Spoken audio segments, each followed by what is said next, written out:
Hello बच्चों, कैसे हैं आप लोग। फिजिक्स की क्लास आपकी स्टार्ट हो गई है। अभी आपका मैथ का क्लास चला है, बायो चला है। केमिस्ट्री की आज क्लासेस नहीं चल पाई हैं, थोड़ा सा हेल्थ इशू हो गया था, सर को प्रॉब्लम आ गया था कुछ, इसलिए उनकी क्लास आज पोस्टपोन कर दी गई है। ठीक है, तबीयत उनका सही हो जाएगा, कल से डेली क्लासेस चलेंगी। तो आज हम लोग फिजिक्स के बारे में पढ़ेंगे।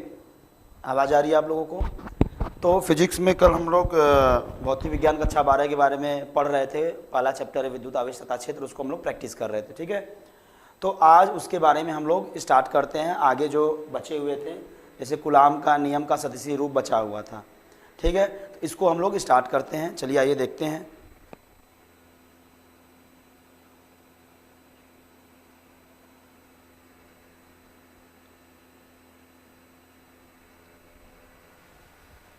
चलिए कूलाम के नियम के बारे में हम लोग पढ़े थे। देखिए पीछे ये सारी चीज़ें हम लोग पढ़ चुके थे। परावैद्युतांक क्या होता है, सारे चीज़ जो भी थे कंप्लीट हो चुके थे। आप लोगों को स्टडी मटेरियल भी प्रोवाइड करा दिया गया था। ठीक है, तो कुछ बच्चे जुड़े हुए हैं और आप लोग भी जल्दी जल्दी जुड़ते रहिए। बैच को ज्वाइन कीजिए, क्रांति बैच को। क्लासेस स्टार्ट हो गई आपके, सिलेबस आपका छूट न जाए। तो आइए चलिए हम लोग सेकंड से स्टार्ट करते हैं। कूलाम नियम का सदिशीय रूप। देखिए कूलाम के नियम को हम लोग पढ़े थे, लेकिन हम लोग क्या उसका वेक्टर फॉर्म, सदिशीय रूप इन द सेंस क्या हो गया, वेक्टर फॉर्म के बारे में हम लोग नहीं पढ़े थे। आज हम लोग वेक्टर फॉर्म के बारे में पढ़ेंगे कि कैसे इसका वेक्टर फॉर्म हम लोग रिप्रेजेंट कर सकते हैं। तो चलिए, वेक्टर फॉर्म का मतलब क्या हो गया कि कोई वेक्टर क्वांटिटी कैसे होती है। फोर्स हमारा है, जो हमारी क्या है वेक्टर क्वांटिटी है, सदिश राशि है, बल हमारा, तो उसको परिमाण के साथ साथ दिशा यानी उसकी जो वैल्यू होती है उसके साथ साथ उसके डायरेक्शन की भी जरूरत पड़ती है। तो उसको हम लोग देखते हैं। मान लेते हैं ये एक हमारा एक्स और वाई इस तरीके से प्लेन बना हुआ है। This is X plane and this is Y plane. Clear है। इसमें हम लोग मान लेते हैं यहाँ पर एक आवेश यहाँ रखा हुआ है, पॉजिटिव आवेश ले लेते हैं। एक यहाँ पे रखा हुआ है, कुछ भी ले सकते हैं लेकिन पॉजिटिव से हम लोग समझते हैं। ठीक है, ये कौन सा है, ये आपका Q1 है एंड दिस इज Q2। अब हम लोग क्या करेंगे कि भाई Q1 Q2 ले लिए, ठीक है। ये हमारा क्या होता है, ओरिजिन होता है। इसी को क्या बोलते हैं हम लोग, मूल बिंदु बोलते हैं। तो यहाँ से इसका एक कुछ डिस्टेंस होगा, किसी एक डिस्टेंस पे होगा, और ये भी किसी एक डिस्टेंस पे होगा। ठीक है, इस वाले डिस्टेंस को क्या बोलेंगे हम लोग, Q1 है, तो इसका R दूरी पे हम मान लेते हैं, तो ये R1 हो गया, ये वेक्टर R1 हो गया, और ये क्या हो गया, वेक्टर R2 हो गया। क्लियर है। यानी मूल बिंदु से, ओरिजिन से R1 एंड R2 डिस्टेंस पे दो चार्ज रखे हुए हैं, Q1 एंड Q2, जो दोनों क्या हैं, पॉजिटिव चार्ज हैं। क्लियर है। अब हम लोग देखते हैं यहाँ पर इनके बीच की भी कुछ दूरी होगी, एक दूसरे से कुछ दूरी पर रखे होंगे। किस दूरी पे उसको समझते हैं, कैसे लिखना है। मान लेते हैं कि यहाँ से यहाँ की दूरी इस तरीके से, एक बार इस डायरेक्शन बनाते हैं, यानी 2 से 1 के डायरेक्शन में, 2 से 1 के डायरेक्शन में। तो इसको हम लोग क्या बोलेंगे, इसको हम लोग बोलेंगे, कौन सा वेक्टर है ये, इसको इस तरीके से जोड़ देते हैं। ये हमारा कौन सा हो जाएगा, R12 वेक्टर, R12 हो गया। यहां से एक डायरेक्शन इधर बना लेते हैं, इसको क्या बोलते हैं हम लोग, R21 हो जाएगा। अब ये R12 और R21 है क्या, इसको पहले समझ लेते हैं। ठीक है, और एक चीज देख लीजिए, अब क्या है, ये Q1 Q2 है, यानी अगर देखें तो Q2 चार्ज की वजह से Q1 पर एक फोर्स लगेगा, बिल्कुल लगेगा। उस फोर्स की वैल्यू क्या होगी, अच्छा ये दोनों क्या है, सजाती हैं, यानी सेम है, सेम चार्ज है, तो क्या करते हैं, रिपल्सन होता है, यानी क्या होता है, प्रतिकर्षण होता है। ठीक है, तो ये आपका क्या हो जाएगा यहाँ पर F12। ठीक है, और इसी तरीके से इस पे लगेगा, वो क्या हो जाएगा F21। ये वेक्टर फॉर्म में हम लोग इसको इस तरीके से लिख देते हैं। क्लियर है। अब देखिए चीजें हैं क्या, F12 R12 है क्या, इसको बोलते क्या है। R12 की बात करें, R12 वेक्टर R12, इसको हम लोग क्या बोलते हैं, इसको क्या बोलते हैं, R12 को, यानी ये 1 है, ये 2 है। R12 हमारा क्या होता है कि चार्ज 1 यानी Q1 का, जो Q1 का स्थिति विस्थापन, इसको क्या बोलते हैं, Q1 का स्थिति विस्थापन है। ये किसके सापेक्ष, Q2 के सापेक्ष। क्या है, Q1 का स्थिति विस्थापन है। इसको हम लोग क्या बोलते हैं इंग्लिश में, पोजीशन डिस्प्लेसमेंट वेक्टर बोलते हैं। क्या बोलते हैं, पोजीशन डिस्प्लेसमेंट वेक्टर बोलते हैं। यानी R12 क्या है, Q1 का स्थिति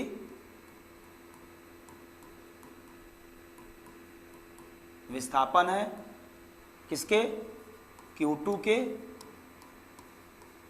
सापेक्ष विथ रिस्पेक्ट टू Q2। ठीक है, यानी क्या है R12 क्या है, व्हाट इज R12?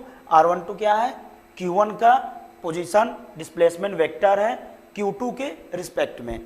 क्लियर है, यानी R12 का डायरेक्शन इधर है, यानी क्या है, पहले का क्या है स्थिति विस्थापन है दूसरे के सापेक्ष। इसी तरीके से R21 क्या है, दूसरे का स्थिति विस्थापन है पहले के सापेक्ष।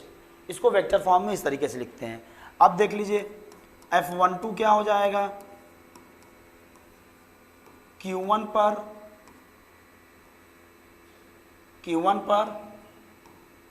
Q2 द्वारा लगा बल है। क्या है, Q1 पर Q2 द्वारा लगा बल है, यानी Q2 द्वारा Q1 पे कितना बल लग रहा है, कितना फोर्स लग रहा है, F12 लग रहा है। और 1 से 2 पे कितना इफेक्ट हो रहा है, F21 हो रहा है। क्लियर है, तो ये इस तरीके से R12 F12 आपका रहेगा। ये डायग्राम समझ लीजिए, डायग्राम समझ में आ गया। दो वेक्टर थे कहीं रखे हुए थे, दो चार्ज थे, आवेश थे, एक दूसरे से किसी दूरी पे रखे हुए थे। उनकी दूरी मूल बिंदु से कितना था, R1 था और R2 था। क्लियर है, लेकिन एक दूसरे के रिस्पेक्ट में जो डिस्टेंस था, पहला खड़ा होकर दूसरे, पहला वाला यहाँ से देखा दूसरे के लिए तो कितना था, R21 था, दूसरा पहले के लिए देखा तो R12 उसको फील हुआ। ठीक है, तो अगर हम लोग कूलॉम्स लॉ की बात करें तो कूलॉम्स लॉ में क्या होता था, फार्मूला क्या होता था, F = K Q1 Q2 upon R², यही होता था। अब इसको हम लोग जब वेक्टर फॉर्म में लिखेंगे तो कैसे लिखेंगे, वेक्टर फॉर्म में जब हम लोग लिखेंगे तो इसको हम लोग लिखेंगे क्या, इसको मैं अच्छा इसको ऐसे ही रहने दे रहा हूँ, यहाँ पे लिख दे रहा हूँ, इसको देख लीजिए, उसके बाद मैं नेक्स्ट पेज पे लिख दे रहा हूँ। इसको मैं सेव करके क्लीन कर दे रहा हूँ।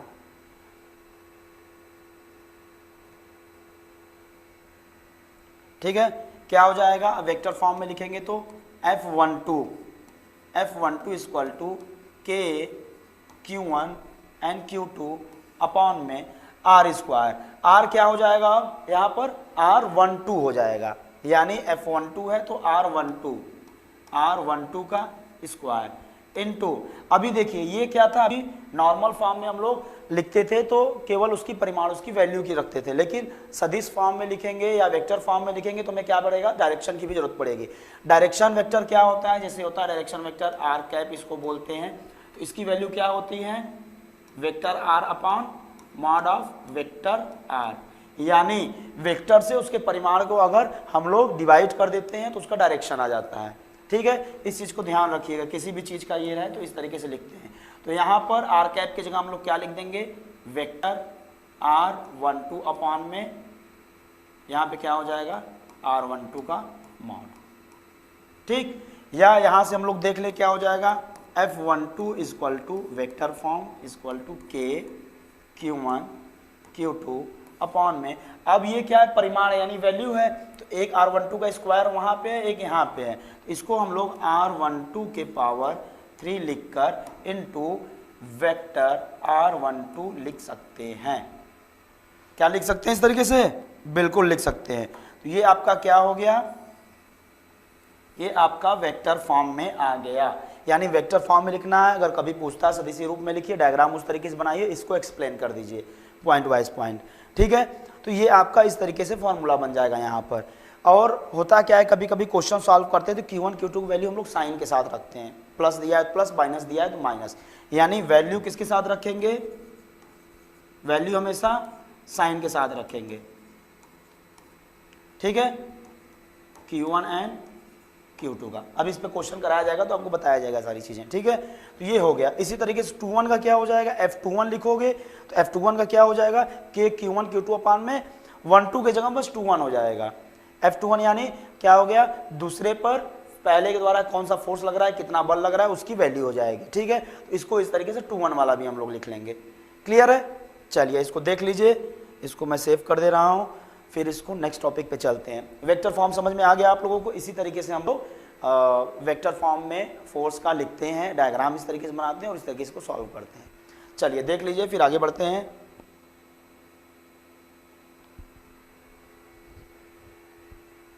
चलिए मैं इसको क्लीन कर दे रहा हूँ, क्लोज कर दे रहा हूँ। कूलॉम के नियम का सदस्य रूप खत्म हो गया। अब आते हैं, देखिए क्वेश्चन दिया हुआ है, दो मुक्त आवेश हैं, plus Q and plus Q दोनों सेम है, दोनों चार्ज भी सेम है, एक दूसरे से r दूरी पर हैं। एक तीसरे आवेश की प्रकृति तथा स्थान बताइए जिससे कि आवेशों का निकाय संतुलन में रहे। प्रकृति और स्थान बताना है।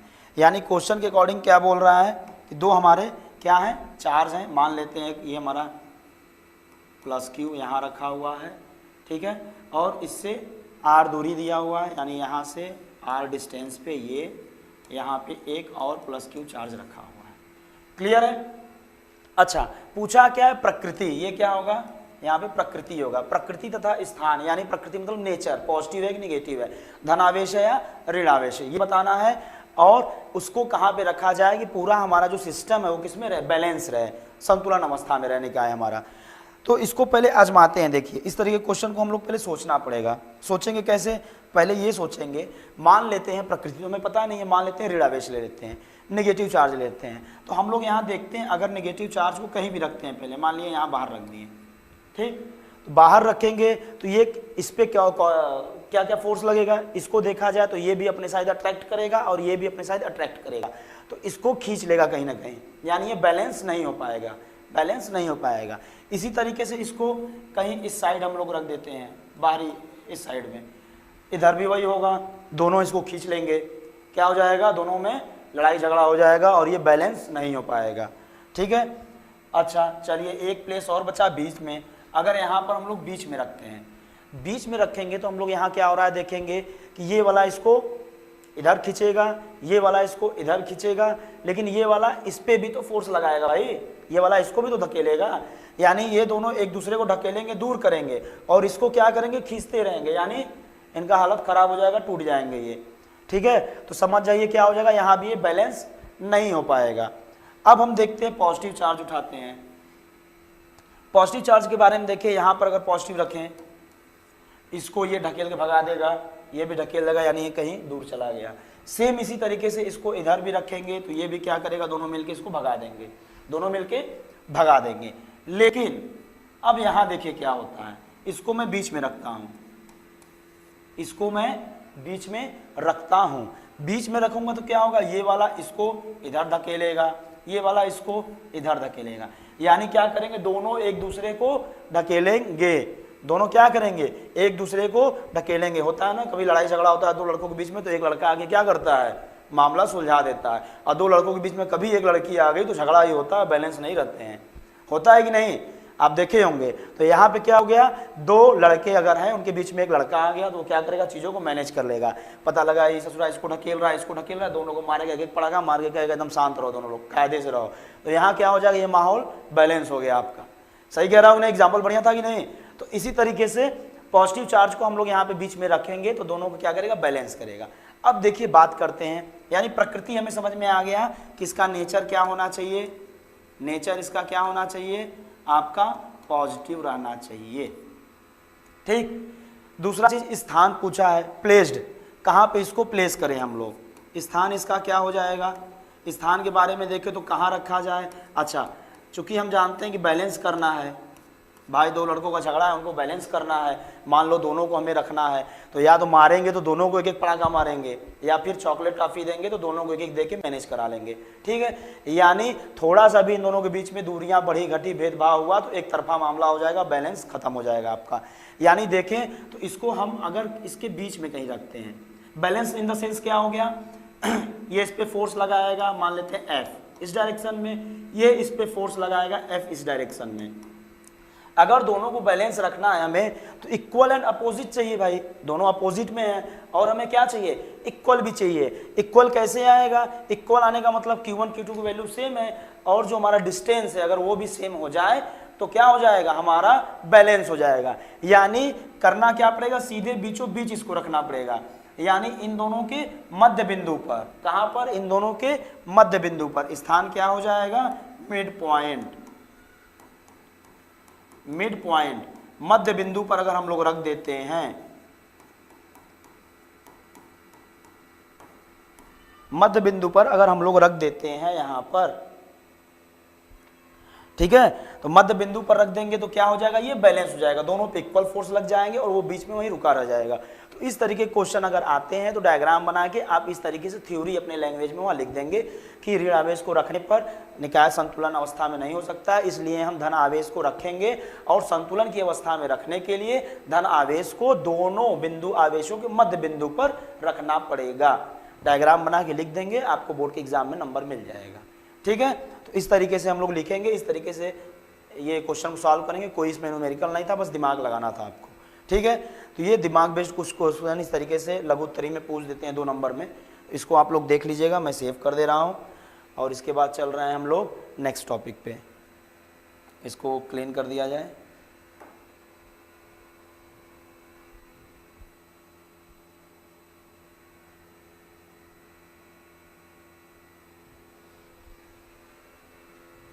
अब देखिए, 2 बिंदु आवेश को जब एक दूसरे से r दूरी पर रखा जाता है तो उनके बीच 32 न्यूटन का आकर्षण बल लगता है। यदि उनके बीच की दूरी 4r कर दी जाए तो उनके बीच लगने वाले बल का मान होगा। चलिए, ये क्वेश्चन बढ़िया है और हमारे बीच में ज्वाइन किए हैं, क्लास 12th की हैं खुशी तिवारी जी, जो कि लाइव क्लास देख रही हैं। बहुत बढ़िया, इनको कॉन्ग्रेचुलेसन, क्लास ज्वाइन की हैं, क्लासेस देख रही हैं और क्वेश्चन भी देखा जा रहा है इनका। चलिए क्वेश्चन देखिए, खुशी मैम देखते रहिए इसको आप। खुशी जी है लाइन पर, काफ़ी खुशी से ये पढ़ाई कर रही हैं। हाँ, तो चलिए आइए क्वेश्चन को देखते हैं। कोई चीज़ नहीं समझ में आएगा खुशी जी तो कमेंट जरूर करिएगा।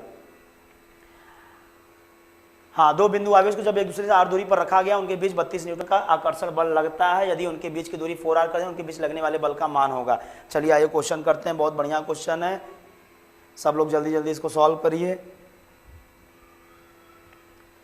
2 बिंदु आवेश जब एक दूसरे से r दूरी पर रखे हैं तो उनके बीच इतना बल लग रहा है, कर दीजिए, उनके बीच दूरी लगने का मान होगा। हाँ, अब क्या दिया है देखिए, जब 2 बिंदु आवेश एक दूसरे से r दूरी पर है तो उनके बीच 32 न्यूटन का बल लग रहा है। यानी मान लेते हैं कोई हमारा 2 चार्ज हैं, Q1 एंड Q2 हैं और उन पर बल कितना लग रहा है, 32 न्यूटन का।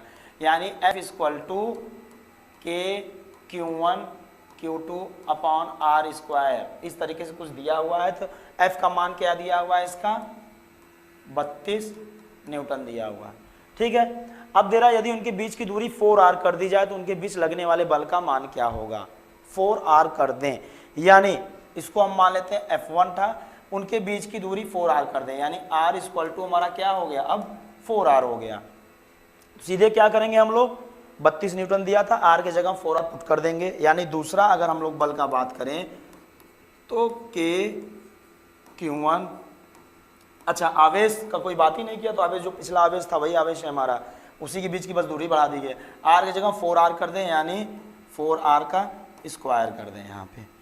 ठीक है, तो अब हम लोग देखते हैं क्या हो जाएगा। 4r का स्क्वायर कर दिए तो यहाँ हमें क्या मिल जाएगा, K Q1 Q2 अपॉन में 16r²। ठीक, यानी अगर हम लोग देखें यहाँ पर कि K Q1 Q2 upon r² की वैल्यू यहाँ से देखें, इसको इक्वेशन 1 मान लीजिए, इसको इक्वेशन 2 मान लीजिए, दोनों को रिलेट करेंगे तो यहाँ पर हम लोग देखेंगे F2 की value, F2 = K Q1 Q2 by r² की वैल्यू 32 दिया है, तो यहाँ क्या हो जाएगा 32/16। इसको कैंसिल कर देंगे, कितना आ जाएगा, 2 न्यूटन। ऑप्शन दिया है कुछ, बिल्कुल दिया, ये 2 न्यूटन, थर्ड वाला क्वेश्चन आपका सही हो जाएगा।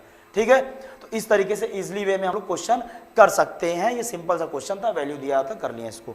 दूसरा तरीका इसको करने का एक और है। दूसरा तरीका क्या है कि F और R में अगर हम लोग रिलेशन देखें, अगर सारी चीजें सेम है तो F क्या है, इनवर्सली प्रोपोर्शनल 1/r² का है। ठीक, तो यहां से एक फार्मूला बनाते हैं, क्या, F1 R1 का स्क्वायर, यानी इसको इधर लाएंगे तो ये भाई कांस्टेंट हो गया, = F2 R2 का स्क्वायर। ठीक है, इसको एक काम करिए, पहले आप लोग नोट कर लीजिए या यहाँ पे मैं कर दे रहा हूँ। ये फार्मूला आप लोग बना सकते हैं, F1 R1 का स्क्वायर, इसको F2 R2 का स्क्वायर। ठीक, R1 क्या दिया था, R दिया था, R2 4R दिया था। F1 का मान 32 था, 32 गुणे r² बराबर F2 गुणे 4r²। ठीक है, तो यहाँ क्या मिल जाएगा हमारा, r² से r² ये कैंसिल हो जाएगा और 32 बटे ये 4 चौक के 16 यहाँ आ जाएगा, ये आ गया आपका F2।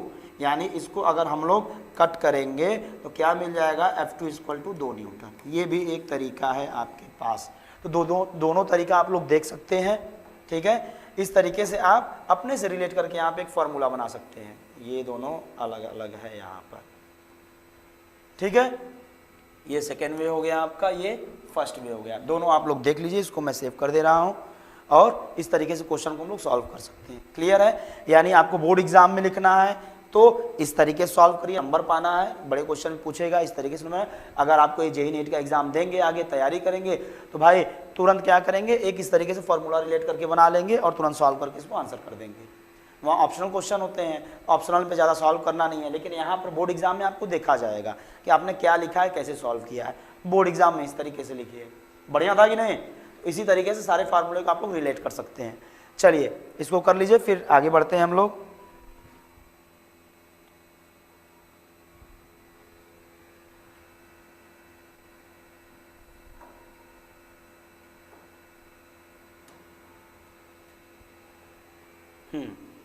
क्वेश्चन पढ़िए आप लोग, क्या दिया हुआ है। दो बिंदु आवेश Q1 Q2 जब एक दूसरे से पर कुछ दूरी पर रखे हैं तो उस पर एक F बल लगाते हैं। अगर उनके बीच की दूरी आधी और आवेशों का मान 2 गुना कर दी जाए तो उनके बीच लगने वाला बल। बहुत बढ़िया क्वेश्चन है। Q1 Q2 दो आवेश हैं, दोनों का मान क्या कर रहा है कि अगर 2 गुना कर दे और उनके बीच की दूरी आधी कर दें तो उसका बल का मान बताइए। अभी देखिए वहां हम लोगों ने फॉर्मूला क्या रिलेट किया, F और R का रिलेशन था इसलिए बना लिया। यहाँ पे ऐसा फार्मूला नहीं बन पाएगा, यहाँ पे आवेश का वैल्यू भी चेंज हो रहा है, चार्ज का वैल्यू, और दूरी भी बदल रही है, तो यहाँ हमें फार्मूला लगाना पड़ेगा। तो आइए फार्मूला लगाते हैं, इसको तुरंत सॉल्व किया जाए चुटकियों में। चलिए दिखाई दे रहा है आप लोगों को।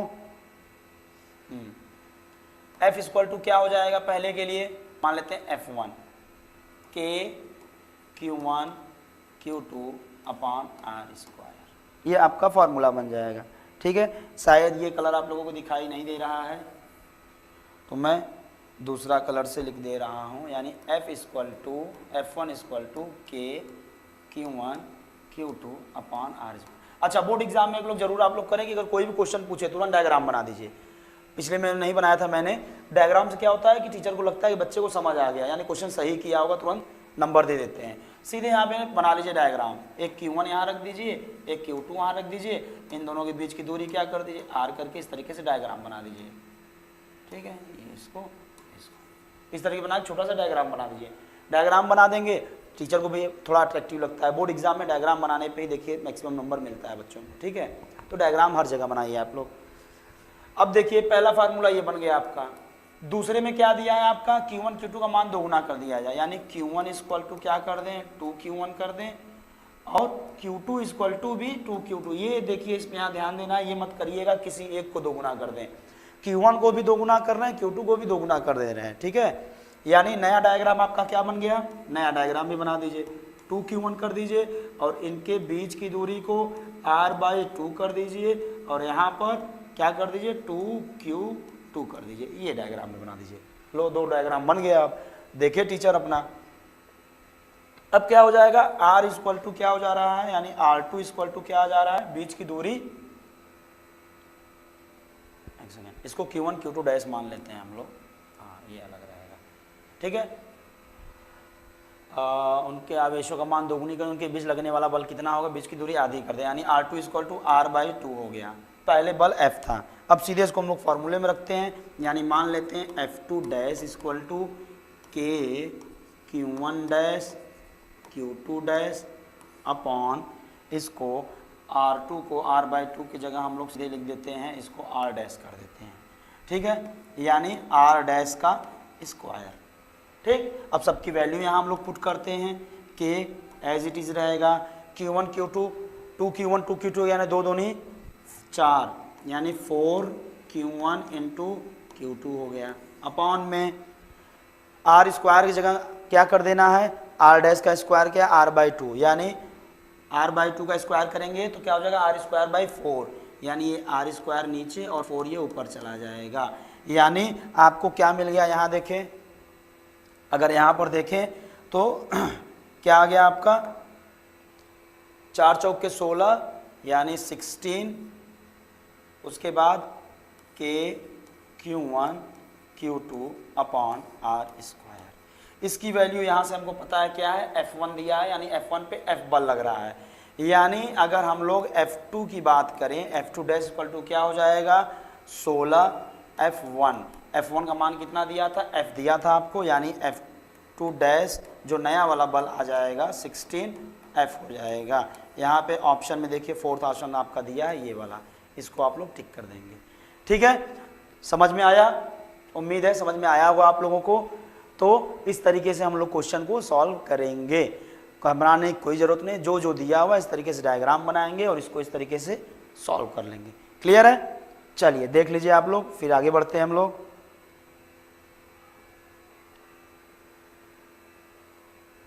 चलिए मैं इसको क्लीन कर दे रहा हूँ या इसको क्लोज कर दे रहा हूँ।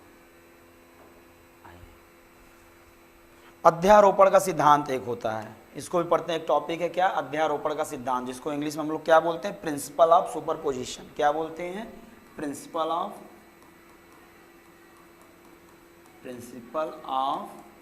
सुपरपोजिशन। सुपर, ठीक है, इसको क्या बोलते हैं, principle of superposition. English medium के बच्चे, हिंदी मीडियम के बच्चे दोनों लोग साथ में देख रहे हैं, इसको क्या बोलते हैं, प्रिंसिपल ऑफ सुपरपोजिशन, अध्यारोपण का सिद्धांत। देखिए होता क्या है अध्यारोपण का सिद्धांत, सुपरपोजिशन की बात यहाँ पे हो रही है। तो अध्यारोपण इन द सेंस, पहले थ्योरी समझ लीजिए क्या बोलता है। अध्यारोपण सिद्धांत ये बोलता है कि दो बिंदु आवेश के बीच में जो लगने वाला बल होता है, वह बल किसी तीसरे बिंदु आवेश की वजह से प्रभावित नहीं होता है। डिफिनेशन में क्या, दो बिंदु आवेश के बीच में जो बल लगता है वह किसी तीसरे आवेश के आने से या उपस्थिति या अनुपस्थिति से उस पर कोई इफेक्ट नहीं पड़ता है। यानी कहना क्या चाह रहा है कि दो बिंदु आवेश है हमारा Q1 एंड Q2, ठीक, इनके बीच जो बल लग रहा है, भाई दो आवेश है, इनके बीच एक बल लगेगा।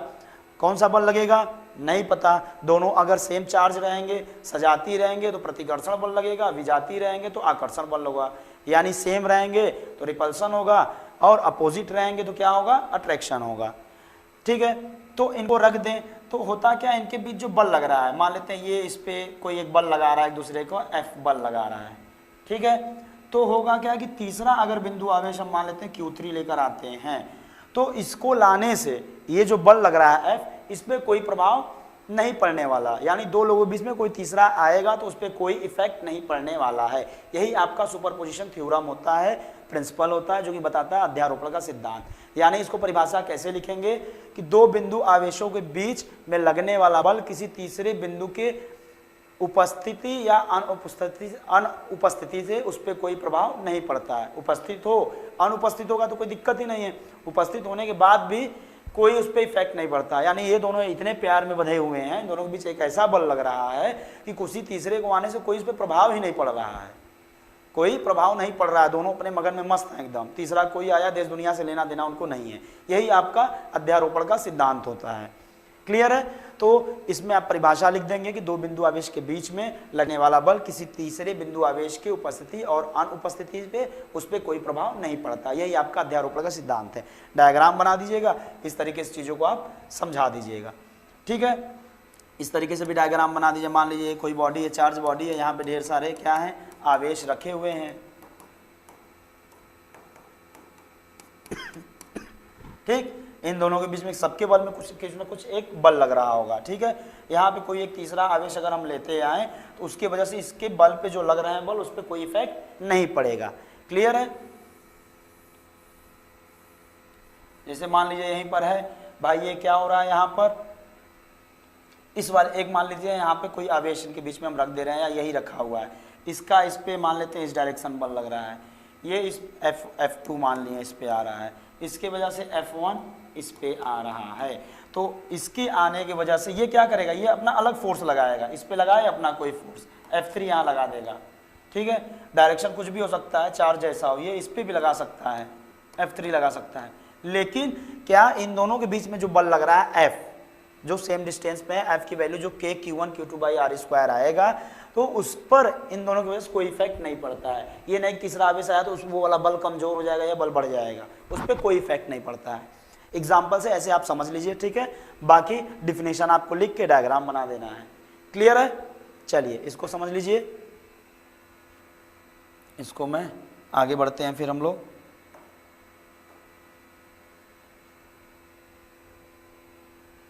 चलिए फिर एक क्वेश्चन आ गया आपका,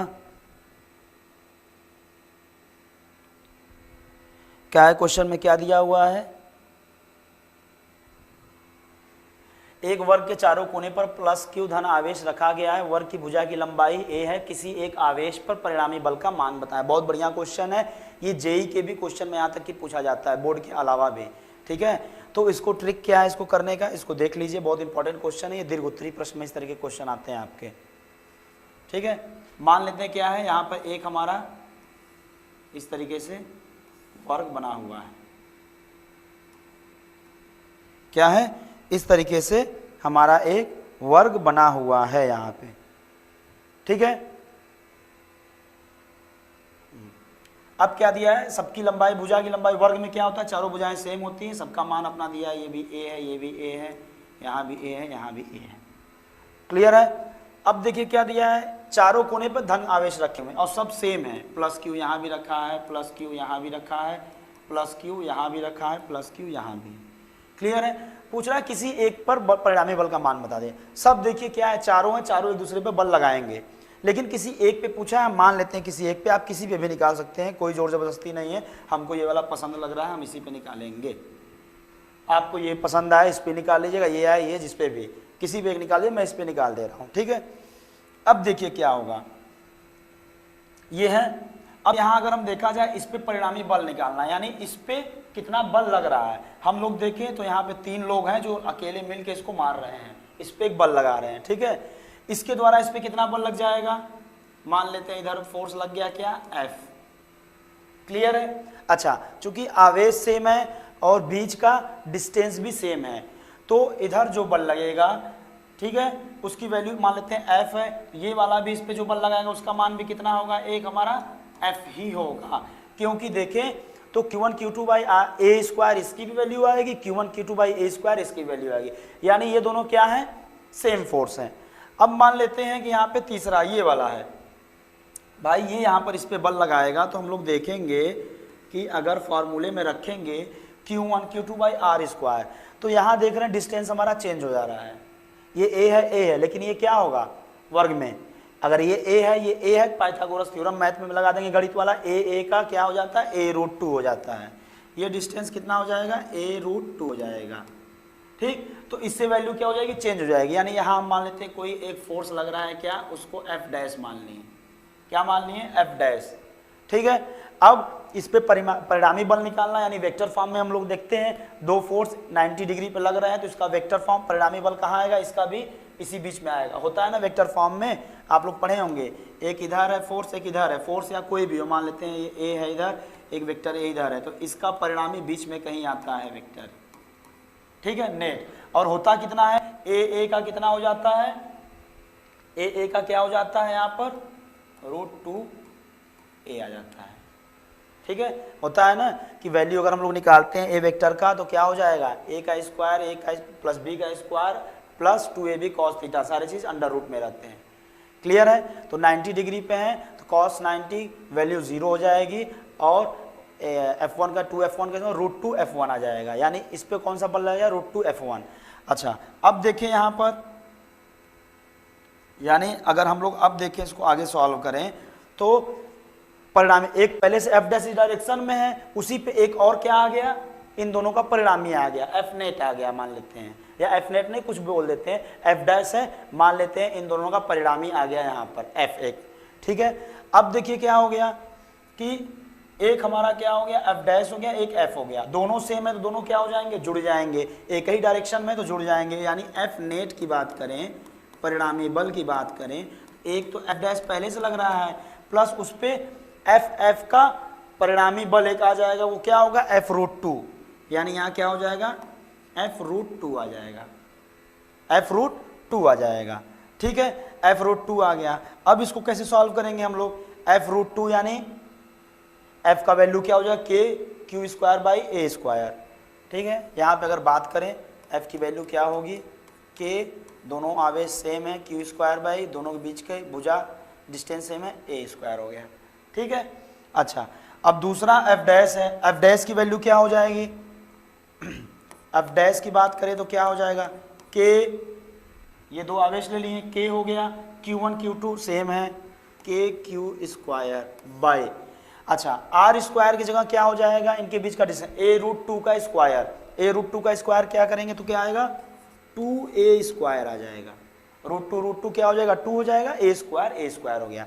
यानी f की वैल्यू ये होगी और f' की वैल्यू ये होगी, दोनों को ऐड कर देना यहाँ पर, तो ऐड कर देंगे तो f' कितना आ गया kq²/2a², kq²/2a² plus f√2, f का मान क्या है kq²/a²√2 यानी √2 kq²/a²। यहाँ तक क्लियर है, यहाँ तक क्लियर है बच्चों, ये आ जाएगा। अब क्या करेंगे kq²/a² कॉमन है, इसको हम लोग बाहर निकाल लेते हैं, इसको हम लोग इधर कहीं रख देते हैं, कोई एक कलर ले रहे हैं। ठीक है, अब क्या करते हैं इसको बाहर निकाल देते हैं, तो हमारा क्या आ जाएगा f नेट की वैल्यू जो आ जाएगी क्या आ जाएगी kq²/a² और ब्रैकेट में क्या आ जाएगा 1/2 प्लस √2, 1/2 प्लस √2, ये आपका आंसर आ जाएगा। ठीक है, इस तरीके से हम लोग इसकी वैल्यू निकाल लेंगे। यहाँ तक क्लियर है, ये आपका आंसर इस तरीके से आ जाएगा। क्लियर है कैसे करना है, सबसे पहले किसी एक चार्ज को हम लोग पसंद कर लेंगे, उसी पे हम लोग परिणामी बल निकालें, 3 आवेश है, तीनों का वेक्टर निकालेंगे, किस किस डायरेक्शन में, इसकी वजह से इधर होगा, इसकी वजह से इधर होगा, क्योंकि प्लस है रिपेल करेंगे प्रतिघर्षण बल होगा, और इसकी वजह से भी इस डायरेक्शन में आएगा।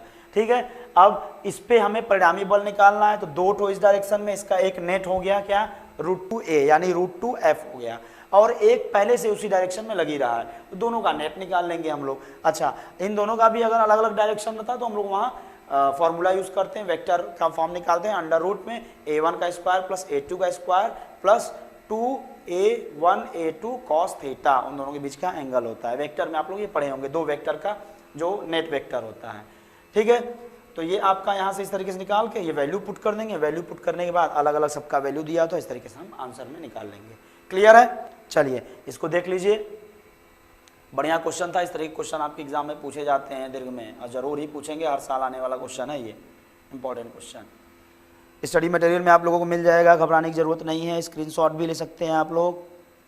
ठीक है, चलिए इसको मैं क्लीन कर दे रहा हूँ, यहाँ से क्लोज कर दे रहा हूँ, बढ़ेंगे आगे हम लोग।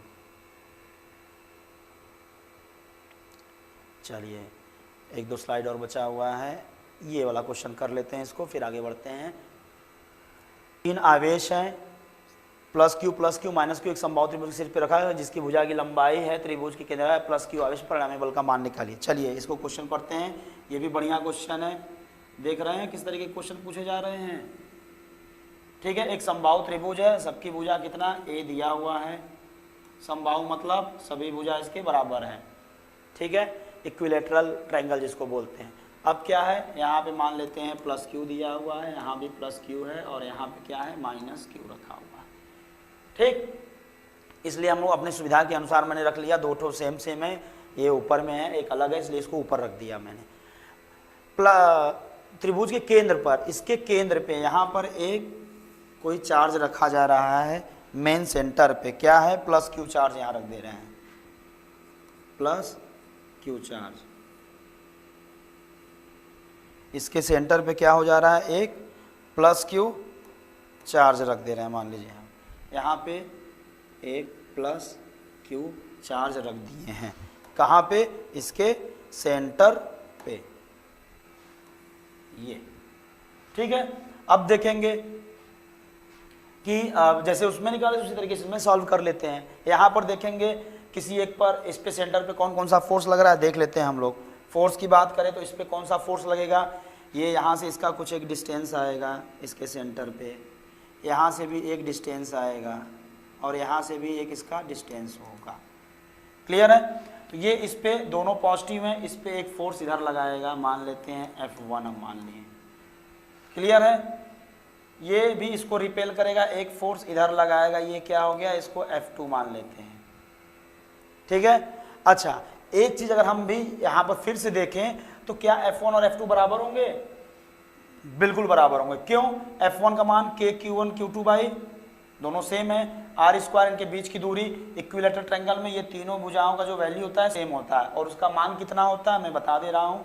इसको अगर हम सेंटर O मान लेते हैं तो A और A का, ये भुजा आपकी A है, तो यहाँ से यहाँ तक का डिस्टेंस का मान निकालते हैं तो क्या आता है, A/√3 आता है, A/√3 आएगा। यानी ये डिस्टेंस आपका जो रहेगा कितना होगा, ये डिस्टेंस जो रहेगा कितना होगा, A/√3 आता है।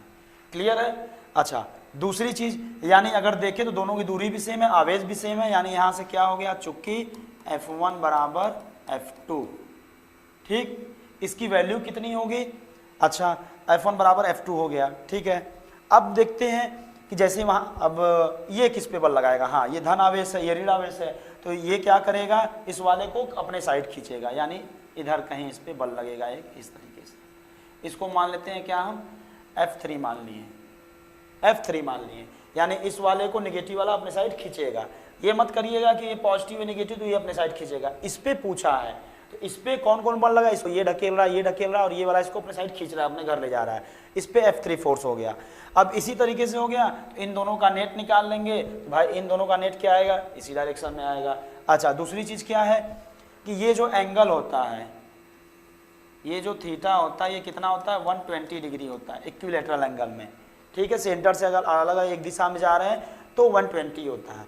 तो ये चीज़ दिमाग में याद रखिएगा, मैथ का असर पढ़ाएंगे तो आप उनसे पूछ भी सकते हैं, बताएंगे भी वो। F1 और F2 अगर दो फोर्स या दो चीज़ें वेक्टर एक दूसरे से 120 डिग्री पे हैं तो उसका मान क्या होता है, सेम आता है।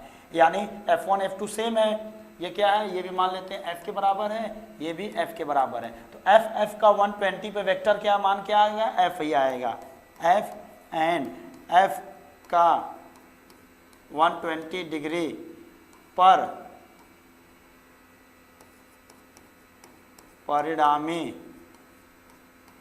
मान कितना आएगा, F ही आएगा। F और F का 120 करेंगे तो F आएगा, यानी इन दोनों का भी इस डायरेक्शन में आ गया। यानी अगर देखें तो F3 और F एक डायरेक्शन में है। फिर यहाँ पे हम लोग नेट वैल्यू निकाल लेंगे, F नेट का मान कितना हो जाएगा, F नेट आपका आ जाएगा F net equal to F3 plus F हो गया आपका, F3 प्लस F हो जाएगा आपका।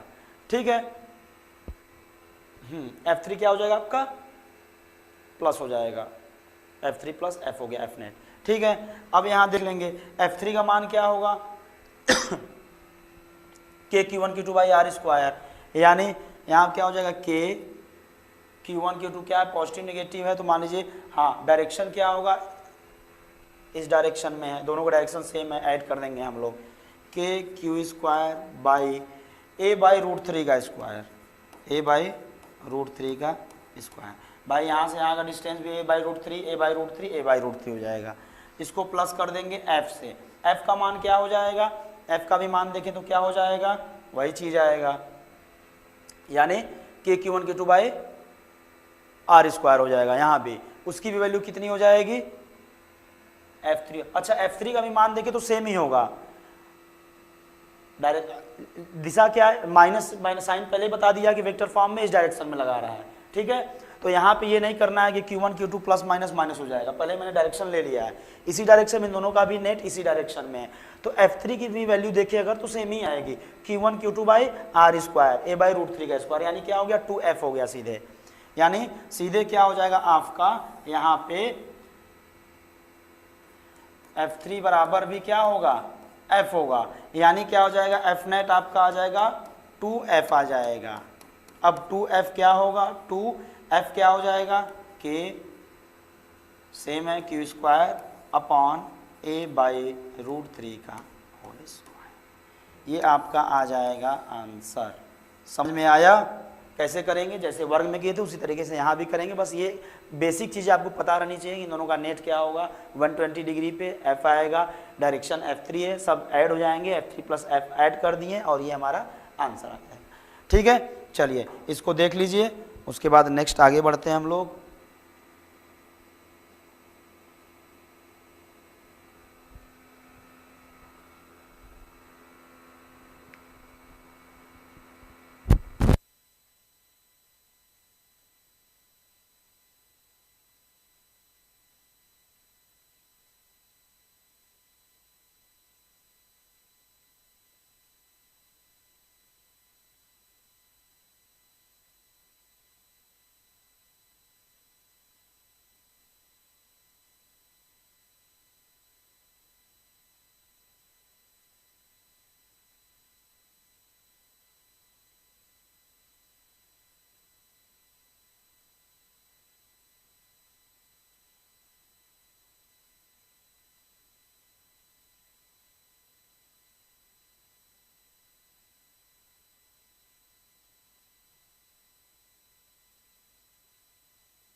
ठीक है बच्चों, यानी ये हो गया। और इसका डायरेक्शन क्या हो जाएगा, डायरेक्शन की बात करें एफ नेट का डायरेक्शन, तो दोनों इसी डायरेक्शन में रखना है, यानी क्या बल का जो दिशा हो जाएगा ये ऊपर दिशा में हो जाएगा। इसका मतलब कुछ और मत समझिएगा, एरो ऊपर बना है यानी नेगेटिव डायरेक्शन में ऊपर में फोर्स की दिशा हो जाएगी। ठीक है, परिमाण हो गया या आपका दिशा हो गया, वैल्यू और डायरेक्शन दोनों आ गए। चलिए तो हम लोग आगे बढ़ते हैं, इसको क्लीन करते हैं, वैद्युत क्षेत्र के बारे में पढ़ते हैं हम लोग। ठीक है, टाइम भी बहुत, क्लास आपका ओवर हो चुका है, काफ़ी देर से पढ़ रहे हैं आप लोग। ठीक है, थोड़ा सा डिस्कस कर लेते हैं, बाकी नेक्स्ट क्लास में इसको हम लोग आगे पढ़ेंगे। वैद्युत क्षेत्र होता क्या है, वैद्युत क्षेत्र इन द सेंस, एक प्रकार से हम बता दें तो वैद्युत क्षेत्र जो होता है उसको परिभाषा जो होता है उसका प्रति एकांक बिंदु आवेश पर लगने वाला बल वैद्युत क्षेत्र कहलाता है। इसको हम लोग कैपिटल ई से रिप्रेजेंट करते हैं, यानी ई = किसी एकांक F/Q0, Q0 को मान लिए एकांक, हम लोग मान लिए किसी एकांक आवेश पर, बिंदु आवेश पर लगने वाला जो बल होता है F होता है, उसी को हम लोग क्या बोलते हैं, वैद्युत क्षेत्र बोलते हैं। यानी इसका कहने का मतलब, इसको अच्छे से अभी अगले क्लास में समझाया जाएगा। वैद्युत क्षेत्र होता क्या है, वैद्युत क्षेत्र होता है कि मतलब कोई आवेश रखा हुआ है, ठीक, उसके पास एक हम और आवेश बाहर से लेकर आए, ठीक है, तो वो क्या करेगा भाई, उस पर जाहिर सी बात है कोई ना कोई एक बल लगाएगा ही। मान लेते हैं ये हमारा यहाँ पर एक Q आवेश रखा हुआ है, पॉजिटिव चार्ज है, ठीक है, हम यहाँ से इसका क्या होगा भाई, इसका एक प्रभाव होगा, कहीं इधर इधर अगल बगल कुछ भी हम लेकर आएंगे सबको क्या करेगा, सब पर एक बल लगाएगा। यहाँ हम लोग मान लेते हैं Q0 आवेश हम इसके बगल में लेकर आए हैं, ठीक, ये क्या करेगा, इस पर एक बल लगाएगा, ये वाला इस पर एक बल लगाएगा। वही होता है कि प्रति एकांक बिंदु आवेश पर लगने वाला बल, यानी अगर आवेश पर इसकी वैल्यू अगर 1 कूलाम मान ले तो इस पर कितना बल लग रहा है, वही हमारा क्या होगा, वैद्युत क्षेत्र हो जाता है। होता है ना कि सब जैसे एक नहीं होता है क्षेत्र, सबका अलग अलग क्षेत्र होता है, किसी राजा का क्षेत्र अलग होगा, जंगल में जानवर होते हैं सबका अपना अलग अलग क्षेत्र होता है, लड़कों में भी होता होगा, लड़कियों में भी होगी, ये हमारा एरिया हमारे स्कूल में हमारा चलता है, दूसरे स्कूल में हमारा नहीं चलता है। तो आपके क्षेत्र का मतलब क्या कि अगर कोई आएगा आपके क्षेत्र में, अगर सही आदमी रहेगा तो क्या करेंगे आप, उससे पटरी खाएगी, गलत आदमी रहेगा तो उस पर एक बल लगाएंगे, यानी दोनों दिशा में बल लगाएंगे जरूर। यही यहाँ पर Q0 अगर मैं निगेटिव कर दूं तो क्या करेंगे, निगेटिव मतलब आपका विपरीत, आपसे कमजोर हो गया, आप उसको अपने साइड रख लेंगे। यही प्लस लेते आऊँ यहाँ पर पॉजिटिव कर दूं इसको, मतलब क्या हो गया, ये आपका विरोध करने वाला हो गया, तुरंत मार के भगाने की कोशिश करेंगे। तो जहां तक इस पर एक आप बल लगा सकते हैं वो क्या हो जाएगा, आपका एक क्षेत्र हो जाएगा। तो इसी को हम लोग वैद्युत क्षेत्र बोलते हैं। वैद्युत क्षेत्र मतलब विद्युत यानी आवेश का एक क्षेत्र, ठीक है, इसको हम लोग इंग्लिश में क्या बोलते हैं, इलेक्ट्रिक फील्ड बोलते हैं, इसीलिए कैपिटल इसे रिप्रेजेंट करते हैं। क्लियर है, तो ये इसकी वैल्यू होती है, इसको आप लोग देख लीजिए, नेक्स्ट क्लास में हम लोग इसको अच्छे से समझेंगे, ठीक है। तो चलिए आज के लिए इतना काफ़ी आप लोगों का, आप लोगों ने अपना कीमती समय दिया और आई होप कि समझ में आया होगा आप लोगों को। तो दोस्तों काफ़ी समय बचे नहीं हुए, ज़्यादा समय नहीं बचे हुए हैं, तो आप लोग जल्दी से जल्दी, जितना भी जल्दी हो सकता है बैच को ज्वाइन करिए, अपने दोस्तों को भी ज्वाइन कराइए और सब लोग ज्वाइन करा के रेगुलर बेसिस पे आप क्लास लेते रहिए। आपके मटेरियल भी आपको मिल रहे हैं, टेस्ट भी होने वाले हैं बहुत जल्द आपका। तो बोर्ड एग्ज़ाम की एकदम भरपूर मेहनत से, कड़ी मेहनत से आप लोग तैयारी करते रहिए। 3 महीने बचे हुए हैं और जानते हैं कि सफलता के लिए आपको क्या करना पड़ेगा, अपने आप को एक कमरे में बंद करना पड़ेगा। और मैंने सेमिनार भी हुआ था काफ़ी विद्यालयों में, वहाँ भी मैंने बताया था कि जब अपने आप को बंद कमरे से खोलेंगे, यानी रिजल्ट आने के बाद जब अपने आप को देखेंगे तो क्या मिलेगी आपको, एक सफलता मिलेगी। और सफलता जानते हैं क्या होता है? क्या होता है बताइए आप लोग? बताया भी गया था, काफ़ी बच्चों के स्कूल में जाके सेमिनार में मैंने बताया था। सफलता एक ऐसी दुल्हन है, क्या है? सफलता एक दुल्हन है। हंसिए मत, हंस रहे हैं आप लोग मुझे पता है। सफलता एक ऐसी दुल्हन है कि जब वो मिलती है ना तो गली के कुत्ते भी क्या करते हैं? आपको जीजा बना लेंगे। तो क्या आप लोगों को जीजा बनने का मौका नहीं चाहिए? तो सब लोग बैच से जल्दी जल्दी जुड़िए और मेहनत करते रहिए। मेहनत करने के बाद आप लोग बढ़िया नंबर लाइए, अपने लाइफ में सक्सेस होइए। जो आपसे संबंध नहीं रखते थे वो भी आपके पास जरूर आएंगे और आपसे संबंध रखने की कोशिश करेंगे। ठीक है, तो क्रांति बैच में आपका स्वागत था। आप लोगों ने अपना कीमती समय दिया। बाकी डरने की बात नहीं है, अभ्युदय एकेडमी क्लासेस आपके साथ है दोस्तों।